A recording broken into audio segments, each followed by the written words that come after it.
好来，乡亲啊，继续来看这两三天引起着大家注目的新闻。立委高嘉瑜和伊的男朋友林炳初甲拍，林炳初被认定牵涉到7条罪，法院已经甲收押禁见。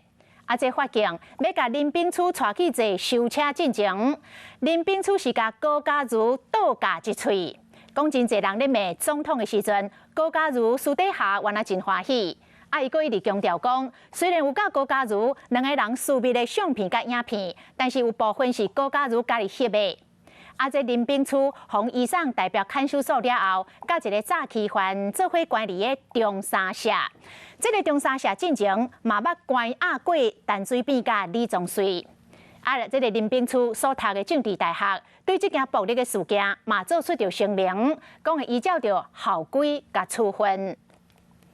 林炳初挂口手铐对介护人员行登去地检署，立委高嘉瑜和男朋友拍这个案件新北地院，裁准林炳初收押禁见。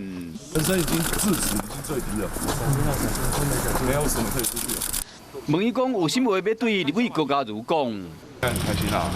很多网友去偷去民意姐妹骂的时候，他私下也很开心啊。很多人在骂总统的时候，他私下也很开心。新北地检署定性了后，认为林炳书涉嫌伤害、强制恐吓等等7项罪嫌，有逃亡变做政敌的顾虑，所以讲声押禁见。我祝福他啊，祝福他，祝福嘉瑜，他是还是在一起过，他是很有没有私密照？有啊，我讲过啦，当然有啊，也有他帮我拍的啊，都有啊，也有他长进的很多啊，当然有啊。看起来敢若无什么悔改意思，伊被关伫台北看守所，北所安排伊甲一个诈欺犯带做伙，两人做关伫中山社。